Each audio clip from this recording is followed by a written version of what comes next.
संघर्ष मनोज जरांगे पाटील मराठा समाजाला ओबीसी मधलं आरक्षण मिळावं यासाठी आणि मराठा समाजाच्या आरक्षणाचा प्रश्न कायमस्वरूपीचा सुटावा याकरिता 29 ऑगस्ट रोजी मुंबई या ठिकाणी जरांगे पाटील आमरण उपोषण करणार आहेत। त्या उपोषणाला पाठिंबा देण्यासाठी आणि त्या आंदोलनामध्ये सहभागी होण्यासाठी संपूर्ण महाराष्ट्रासह देशभरातील सोलापूर जिल्ह्यातील बार्शी तालुक्यातील सर्व मराठा बांधवांनी सहभागी व्हावं असं आमची सर्वांना विनंती आहे।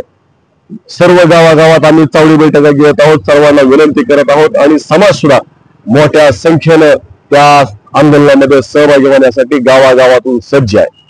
असं असताना सोशल मीडियाच्या माध्यमातून धाराशिव लोकसभेचे खासदार ओमराजे निंबाळकर हे परवा जरांगे पाटलांना भेटून त्या ठिकाणी पाठिंबा दिला अशा पद्धतीचा सोशल मीडियामध्ये मेसेज व्हायरल होतोय आणि त्याला जोडून ते 25,000 गाड्या देणार अशा पद्धतीचा मेसेज देखील व्हायरल होतोय।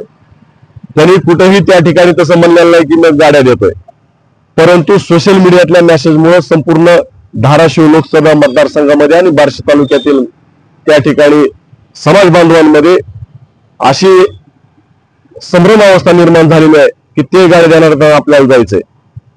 खरं पाहता मराठा समाज सध्या कुणाच्याही गाड्या देतील आणि त्याच्यावरती अवलंबून आजही नाही, याच्या पूर्वी नव्हता, याच्यानंतरही असणार नाही, परंतु सोशल मीडियातल्या मेसेजमुळे संभ्रमावस्था निर्माण झालेली आहे। भावांनो, मी तुम्हा सर्वांना सांगतो की तशा पद्धतीचा कुणीही कोणाला गाड्या देणार नाही आणि कोणाच्या गाड्यावरती आपण अवलंबून असणारे नाहीत, मराठी लक्षात ठेवा। आणि माझी खासदार ओमराजेंना सुद्धा विनंती आहे की तुमच्या कार्यकर्त्यांनी जो कोणी असा मेसेज त्या ठिकाणी सोशल मीडियावरती टाकतात त्यांना तुम्ही आवर घाला आणि तुम्ही स्पष्टीकरण द्या, गाड्या देणार आहेत त्या नाही देणार ते एकदा लोकांना कळू द्या।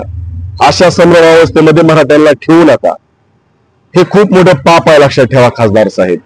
तुमच्या कार्यकर्त्यांनी जो मेसेज टाकलेला आहे तो चुकीच्या पद्धतीने फॉरवर्ड केलेला आहे। मराठा समाज तुमच्या गाड्यांवरती अवलंबून नाही आणि मराठ्यानो तुम्ही सुद्धा कोणाच्या गाड्याची वाट बघू नका। आम्ही आता फिरतोय चावडी बैठकीच्या निमित्तानं गावोगावी।